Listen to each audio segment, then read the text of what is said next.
Look, if you've been losing sleep because your retirement number doesn't match the numbers that you're constantly seeing online, well, this video is for you. You see, if you're over 50, you've probably seen the headlines. Before you retire, you've got to have $1 million or $2 million or some number like that, or else you'll never be able to retire.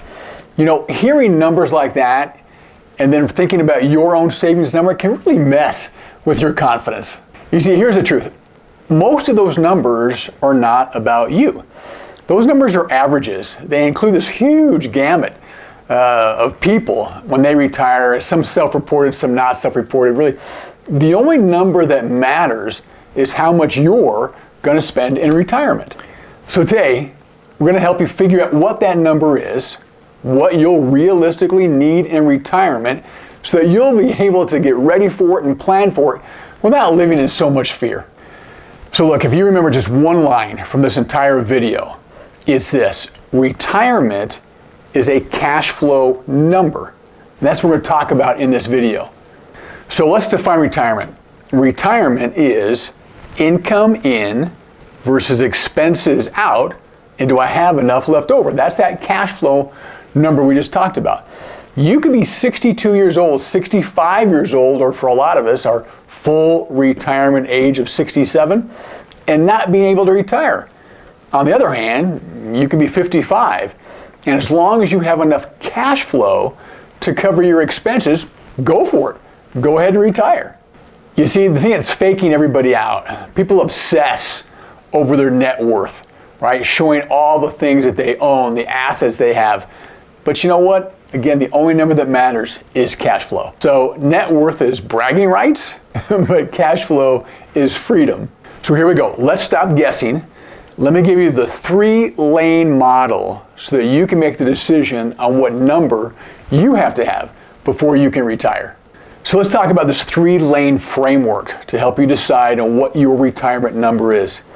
There's the tight lane, there's the okay lane, and there's the comfortable lane. All right, so let's define the 3 lanes in this 3-lane framework, right? The first lane is your tight lane. Your needs are covered, and you've got a little bit extra. Your okay lane, you know what? You're comfortable, and you can throw in some travel, right? A little bit of hobbies, a little bit of fun, and still be perfectly fine. Your third lane is that comfortable lane, right? You have all those things covered, plus some discretionary extra income, and you've got plenty of buffer that ensures you've got a comfortable retirement. So most people don't need a budget. They just need to decide on what lane they're in. Are they in that tight lane, the okay lane, or the comfortable lane? And the only person who can decide that is you. By the way, the goal is for you to get to a number that you're comfortable with. Nobody else has to know. Nobody else needs to care. This is just your number, and a number you should just own without any kind of embarrassment or shame. So before we go any further in the video, I want you to mentally think through which lane is your family in. You know, as you think about that, if you're sitting back and you're not quite sure which lane you should be in, well, quite frankly, it's because it's likely you're confusing needs and wants. Let's sort through those. What are really needs? What spill over into wants? And that'll help you decide which lane fits you. Okay, so let's begin with the layers of spending in everybody's budget, every household in America. That first lane is your fixed needs. That's housing, utilities, insurance, food, right? Housing, are you renting or do you still have a mortgage, right? Utilities, pretty straightforward. Insurance is always a wild card, right? As you think about car insurance, health insurance, life insurance, all the different insurances that come due every single month. And when we say food, we're talking about cooking at home. We're not talking about extravagantly eating out all throughout the week. We're going to move that to another layer, right? The second layer is health cost. What do you've got? You've got your premiums, you have your co-pays, your deductibles, and your surprises. And look, at our age, surprises is something you should really budget for. I know that's a hard number, but without surprises, it can really blow up your budget when healthcare goes awry. The next one is lifestyle. Travel, hobbies, eating out. We're going to pick up eating out right there. What do you enjoy doing? What are you wanting to do? Are there things that you've put off throughout your entire career waiting for retirement? This is the section that number goes in. Next, we've got giving and legacy. Helping kids out, helping grandkids out, causes, tithing if you tithe to your church. How that you leave an impact in your community, your family, in your society. What's important to you? Again, as you move into this next phase of life called retirement. And last, and the wild card again, is that buffer. That buffer that lets you sleep at night without waking up in a cold sweat at night. I also want to throw in a bonus layer here, and that's your emergency fund. If you've got those three buffers we talked about, your healthcare what if, your extra buffer, a little extra every month, just for surprise, right? The clothing that's on sale or something else that you're going to pick up or a little bit of a trip. Last, your emergency fund. At least a 6-month emergency fund that covers all those needs and those expenses. That by itself will allow you to sleep at night and be super confident that your number and the lane that you've picked is the right one for you. So what's up with the internet? Why on the internet do you see these big, scary, hairy numbers? Well, because big, scary, hairy numbers get clicks. And just newsflash for all of us, that's all they care about. Everybody just wants to rage bait, just a click. So you go off and see their video. It's not applicable to you. A lot of time those numbers or the research that they use to justify those numbers confuse two mathematical principles. Let's make that easy. Average and median. So when you see somebody say, hey, look, the average savings amount is, and then fill in the blank with their 1 million, 2 million, 5 million, whatever number. Average is you take a data set, and that's the extremes. That's billionaires, and that's people in poverty, right? And you take all those numbers, divide it by the number of people, and that's your average. It's an outlier. It takes into account the Elon Musk of the world, and those folks are super poor. That's not the number you're looking for. Look instead for some research around the median. The median is the number most close to the middle of the entire data set, right? Most likely the most real number for you to compare against is the median, the number most likely to be right in the middle.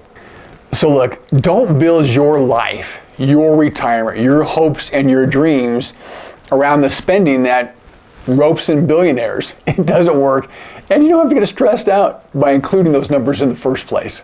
Okay, so we've talked about spending, but spending is only half the equation. Now we need to talk about where your retirement income, where does that money come from? So I need you to think through what are the 4 buckets of money that your retirement income comes from. The first one, Social Security. I've got other videos that help you understand what your Social Security benefit is going to be, whether it's you alone, you and your spouse, or when one of you passes as a survivor. How much is Social Security going to pay you every single month, month in and month out? That's the bucket number 1. The second bucket is your retirement accounts. Here we have 401ks, IRAs, right? Those things that you've been setting aside, or other numbers, 403bs, etc. Other numbers that you've set up, you've contributed to, that you're planning to monetize once you hit retirement. Third, I'm going to include pensions, right? There's a shrinking number of us, and if you're lucky enough to have a pension, government, public employees, some big corporations, if you were an early enough employee, who are paying you that pension every single month, right? Just like clockwork. In that same bucket, let's throw in some other things. Perhaps you've got some rental property. Perhaps you can draw on a taxable stock account. Other kinds of money that you receive into this extra third bucket of different kinds of income and where it comes from. And fourth, side income. Perhaps over the years you've developed a talent, a skill, you freelance, you run a small business on the side. something that contributes to your retirement income. Now look, it's optional, but it's a pretty powerful option if you've got it. So here's the most important takeaway as you think through these 4 buckets of money. You're not really trying to figure out how big that pile of money is that you've got. That's not the point. What you're trying to figure out is what is the monthly income in aggregate across those 4 buckets that you can depend on to handle all of your spending. Let me give you an example. Let's take a house. You may have $1 million house, right? It looks great on that net worth statement, right? The one that everybody brags about. Cool. You have $1 million house. How much money do you make in retirement off that $1 million house? Very likely the number is 0. That's why net worth is really irrelevant when it comes to retirement. What's your cash flow, again, from those 4 buckets? So as you think about what your retirement estimate is, remember it's only an estimate, and importantly, what are the assumptions that you have to make to come up with those numbers? So one example, that first bucket, Social Security. Social Security is going to take the 35 highest earning years out of your career. Now, depending upon when you ask for your estimate, let's say you're 50, your estimate assumes that you will continue working at that salary and perhaps an increasing salary until you decide to take that retirement. That estimate is dependent on that. If you get surprised with a health issue, with job loss, with caregiving, for some other reason, if your 35 years has some zeros in it, it's going to impact your monthly benefit amount. That's why we talk about assumptions and to think through how confident you are with the monthly amount coming from each bucket. That's the Social Security calculation.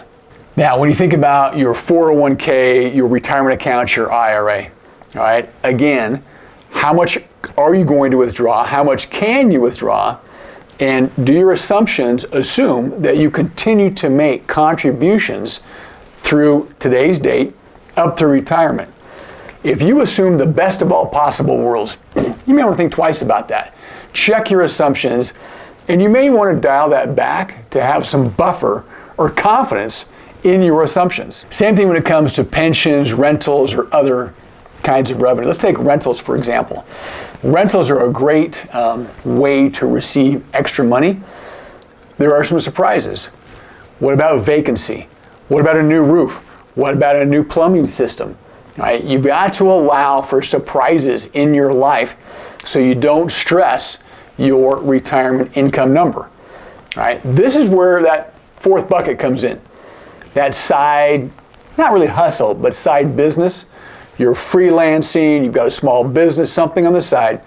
That amount of money takes off a lot of pressure off the other 3 buckets and help those monies even go further. So all that together, this is why I hate vague financial planning rules of thumb, because you know what? Retirement isn't vague. You're not vague. Financial planning, retirement planning, is super unique and unique to you and your situation. Okay, so here's a process my family's gone through to figure out what our retirement should be. All right, here you go. Here's a 5-step process that works for me.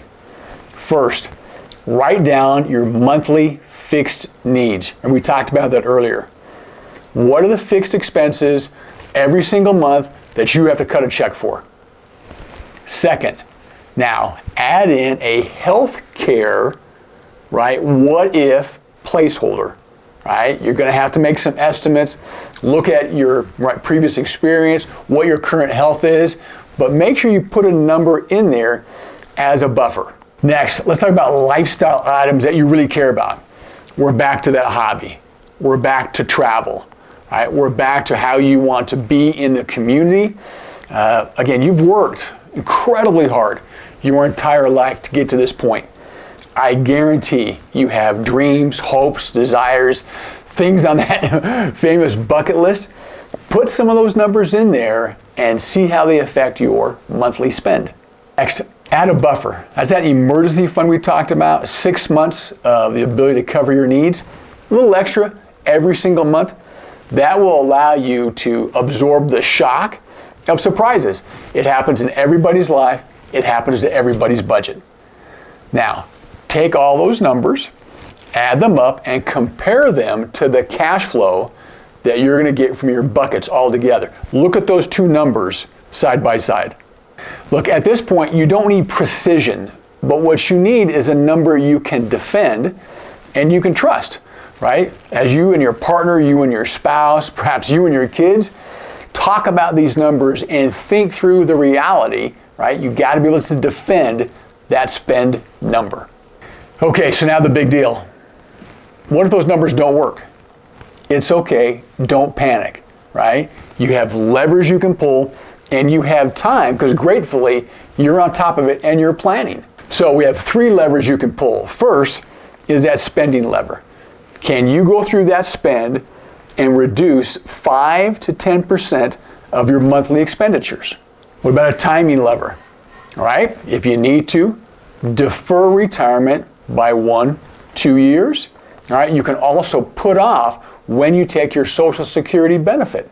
So our third lever is our income lever, right? It's that side business, and not a hustle, right? But the ability to make some income on the side from a skill that you have, freelance, a small business. It takes some of the pressure off of your budget. So look, the goal here isn't to be rich. Take that off the table. It's not to be a billionaire. The goal that you have as you think about retirement is to be untrapped. Right? It's to put you in control. Look, if this exercise leaves you feeling a little bit fearful, let's not leave fearful. Let's leave with some clarity for next steps. So here's what I want for you. A retirement number that isn't based on headlines. It's based on your life. So here's a little secret. If you do nothing else this week, right? Find your spend number, decide what lane you're comfortable living in. And you know what? You're going to feel better absolutely immediately. In another video, we'll pressure test this budget because I guarantee life definitely will.